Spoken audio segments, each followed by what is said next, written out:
Hey yo, what up? It's your favorite commish here. Shout out to you from the Hizzy for Shizzy. Working from home, first half of the day here. Okay, chilling with my dog, Abby. There she is. All right, so I'm gonna do the recaps this week. I know it's been a while since I've done one, a few weeks. Been busy. So I want to get these into you guys. Next week, I'm actually going to be on vacation in Colorado and Albuquerque or Santa Fe all next week. So probably won't get a chance to do one for those. But the following week, I'll get back on track again. So I'm going to go over the recap from last week, which we had some good matchups here and some shitty ones. And then I'll also go over the standings because we're only 3 weeks away from playoffs, and so the playoff picture is starting to shape out a lot here. So I want to kind of talk about who's in it, who's still in the hunt, and who's donating $100 this year. Okay, so the first matchup is Talmadge Thompson versus KL Kevin Longoria. This is a big matchup for Kevin to stay kind of at the top there near Tal. Tal has been on an absolute tear, 10-0. Dude will never, I say, never have a team like this again. Tal, enjoy the spotlight, cause yeah, you'll never draft like this again, even if you got lucky. Okay, Tal again, his dominance in the league showed forth. This dude absolutely obliterated Kevin, 177 to 107. I will say, Kevin of the 107. 41 of those points came from Zach Ertz on Sunday night. So you can tell how bad Kevin's team performed this week. Man, he got 11 from Kareem Hunt. Odell Beckham got 23 on Monday night. And then Zach Ertz, a big 41, had a huge game against Dallas. But he got -3 from the Jets defense. The Buffalo Bills came alive. Looked like a good defense play. But the dude only put up 107. I think it was second lowest in the league this week. Might be the lowest. So his team definitely didn't show up like it had been. So for Talmadge, god damn, this motherfucker's team showing out. Patrick Mahomes for a solid 20. Nick Chubb came through, 37 points. He fucking was having a really decent game and then busted one off from the 8-yard, his own 8-yard line, took it to the house. Dude ended up with 37 points. By the way, I've told Kevin this. If Nick Chubb wins Rookie of the Year, I don't know if it's going to happen. Saquon's definitely looking like the winner. But if Nick Chubb can continue this, I got a bet on it, $4,800 coming my way. So let's hope that happens. Besides that, James Conner for 14. Michael Thomas for 27 had a big game. Juju Smith for 20. Robert Woods 14. And Kittle for 17. Good for 177. Talmadge team looking solid.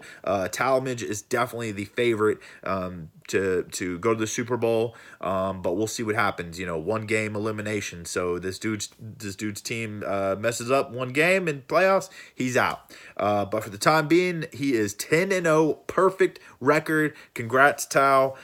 You are definitely in the playoffs and looking like you've locked up that bye week, which is very very crucial. Next up, we got Juicy J against Jaime Revelajo.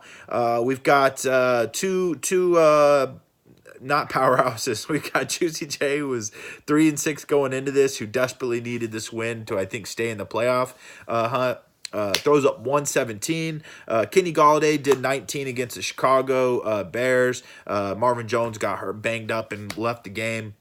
So it left more targets for Galladay. Man, this full start, Danny Amendola and David Njoku and Isaiah Crowell. Ouch. Todd Gurley did do 26, which, man, he's been on a tear. If you haven't seen Gurley, he had seen the stats. Last year, he had a really good year. This year, he's even better. The dude has 19 touchdowns through 10 weeks. That's not a typo. That's not a missing. Look it up. 19 fucking touchdowns through 10 weeks. That's unbelievable. This dude, I don't think he's not had a touchdown, at least one touchdown in every single game. So, pretty crazy stuff. Definitely killing. That was a great pick. Louis, I know you don't see these, But the Bell for Gurley, yeah, that was a bad choice. Bell officially didn't show up to camp, didn't sign his franchise tag, which means he will not be playing this season. That's why Tal's doing so well. James Conner, or at least part of it. So yeah, that was a bad pick by Louis, but Louis having a pretty bad season as it goes. Nonetheless, back on track. Juicy J puts up 117, not enough to topple Jaime Guerrero, who had a really big week. He's got the Zeke sticker up there. Damn, Juicy J's a Cowboy fan, got Zeked up. 37 points from Zeke leads the way. Got 27 from Brandon Cooks, 26 from Corey Davis, and 22 from Carson Wentz. Rest of the team really didn't do that much work, but a good for 159. Those 4 players really carried his team. Good for 159, gets the dub, goes to 6-4, and is at near the top of the standings with that. Next up is Sake Bomb, Louis Ayuma, who we were just talking about. Poor Louis. On the flip side of Tao, 10-0, perfect season. Louis is literally not won a game yet, and so he went in with Isaac. Looked like he might get the dub with 108. How do you get -2 from your defense in your kicker? Louis, ask Louis, he'll tell you. Louis had 28 from Drew Brees, 25 from LaShawn, 19 from Tyler Lockett. Rest of his team really didn't show out, so 108, usually not enough. He was up 40 points, I think, to Isaac going into the Monday night game, but Isaac did have 4 players left, and he eked out the win with Matt Breida doing a lot of work, finally showing up for 29 points. Baker Mayfield for 22, and then 29 from Eric Ebron, so he gets 134. Isaac barely pushed through. I beat him. It was clearly a win. Okay, bro, you would have lost to anybody not named Louis or Kevin, so fuck out of here, Isaac. All right, you're lucky to get the win. You're lucky to be 6-4, to be honest with you, not to knock on your team, but we'll go look at standings. We'll look at points forced here in a second. So Isaac gets the win, 6-4. Poor Louis, 0-2. He's gone for the year. He doesn't get on GroupMe anymore, and I don't blame him. Next up, Victor Ramirez, Sleeping Giants versus Ric Flair, Cesar. This was a pretty heated battle here to decide who's gonna kind of creep up in the top. Cesar's been on a pretty big roll here.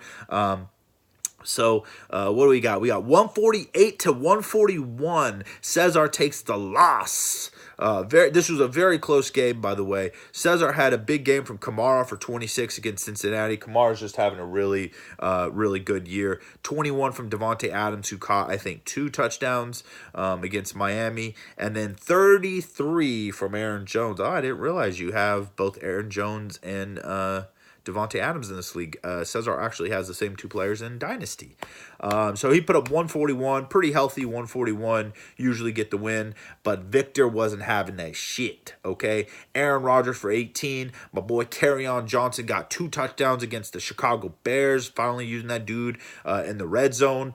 Melvin Gordon, automatic as fuck this year, 28 points, who I traded to this dude, and he's doing work, so enough about that trade, okay? Keenan Allen, 17, same dude from the trade. And then 14 from Vance McDonald and 13 from the Chiefs against the Cardinals. 148. Victor Ramirez's Ric Flair to the ropes.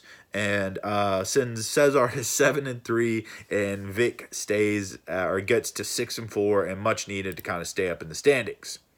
All right, next up, Sergio versus Johnny Arisbe.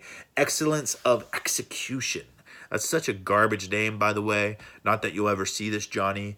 But, man, Sergio really needed a win here to stay alive. It might have knocked him out of the playoff hunt with this loss. 173 to 140. So Sergio actually had a pretty good game, but Johnny's team fucking just came alive. It started with Christian McCaffrey on Thursday night for 36 points. Dude had 3 fucking touchdowns. That offense runs through that kid now. Man, they sure are giving him the rock a shitload. Johnny also had 21 for Matt Ryan, 32 from Allen Robinson. I can't believe he played Allen Robinson. Allen Robinson was just killing Detroit. The dude was open all day long, had 2 touchdowns and some really nice routes. 21 with Austin Hooper. and 16 with Tariq Cohen. So good for 173. Really big week for Johnny and much needed. For Sergio, man, poor Serge. He finally got Leonard Fournette back, who put up 27 points. He came back with the vengeance. 24 from Julio, who's been really automatic this year. He's on pace, I think, to break over 1,800 yards this year. So he's having big, and he's had 2 touchdowns in a row. So finally, the touchdowns are coming. His only 2 touchdowns of the season, and then 20 from Julian Edelman, who got a little banged up near the end there, so I think they pulled him out. So Sergio goes in 3 and 7, and we'll look at the standings. But Serge, I think that probably does it for you as far as playoff hopes. All right, and then last up, yours truly, number 1 Kamish versus Kung Fu Panda. Maxwell Thomas Smith. I know Tommy, he wanted this win. Same with him. We were both kind of in the hunt for that last playoff spot, trying to stay alive. We were both 3 wins going into this, so we both really needed this win. Sorry, I got someone waiting for a truck to come. So, start with Maxwell. Had a huge game with David Johnson. I think this was his best game of the year. 37 points against the Kansas City Chiefs. I don't know if you knew, but they fired the old offensive coordinator. And now the ex-Pittsburgh quarterback, what is his fucking name? I forget his name. But he's Byron Leftwich, I believe, is the offensive coordinator for the Cardinals now. He was like an assistant quarterback coach, and now he's the offensive coordinator because I fired the other one. Since then, David Johnson, though, has been doing a lot better. So clearly firing that old offensive coordinator is helping. He also got 25 from Anthony Miller, and then 11 from John Ross. Dude had like 1 catch for a touchdown. Fucking ridiculous.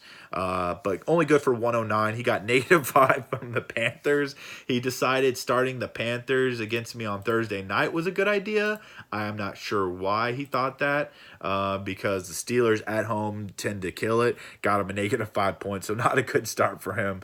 On that same night, I had Antonio Brown for 22. This was Thursday night, and I also had one other guy on Thursday, Devin Funchess, who only did 6.2. So I started the week off pretty decent to his -5, and I just kept it rolling. 22 from Jared Goff, 33 from Tyreek Hill, who had a huge game, and then 16 from the Packers D and 10 for my kicker. So 143 to 109. I'm still in the playoff hunt. Let's go.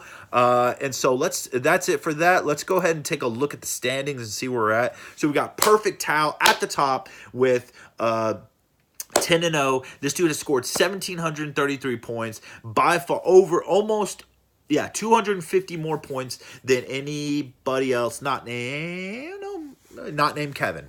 So Kevin has the second most points. So next in the division, you got 7-3 is Cesar. So he is definitely locked into a playoff spot now. Him and Tao are definitely locked into playoff spots. Then you got Kevin, Isaac, Victor, Johnny, James. Did you get that? Kevin, Isaac, Victor, Johnny, James are all 6-4. Some are more deserved than others. 2 have even broke 1,300. I have, though, and I am 2 games behind them. So they've been pretty lucky to be where they're at. That would be Johnny and James. Then you've got me at 4-6, yours truly, who's still in the playoff hunt. I would need to actually win out, I believe, the next 3 games, and need one of these 6-4 teams to lose at least the next 2 games, I think. 2, because then I could tie with them and beat them in points and still get in. So that's what I'm going to need to get into playoffs. So I'm after one of these motherfuckers. I want y'all's playoff spot. Oh, by the way, 1, 2, 3. Okay, so actually we have 5 6-4 teams, and looking like only, well, I mean, could change with the standings, but it looks like only 3 or 4 of them are going to make the playoffs. I could slide into one. It would just be 3 of them. So we're still real close here with the 6-4 to determine goes in. Not all the 6-4s are going to get into playoffs. Let me just say that. No matter whether I make it or not, one of them has to not make it. And then beyond that, we've got people who are out of the playoff hunt. Juicy J, thank you for your contribution this year, sir. Sergio, thank you for your contribution this year. Maxwell, thank you for your contribution. And Louis, sorry, bro. 0-10. Maybe you can play some spoiler, but you haven't even broke 1,000 points yet. So probably not going to happen either. But thanks for playing again this year. And that does it for me this week, folks. Next week will be Thanksgiving. So I hope everybody has a good Thanksgiving and so 3 good games on Thanksgiving Day. And then hopefully after, not this Sunday, but the following Sunday, I will be able to get on and give you guys another recap, and will be the playoff picture will be much more clear there, and we'll only have like 1 or 2 weeks left to determine who goes into playoffs. So you guys have a great Thanksgiving. Commish is out. See you next time.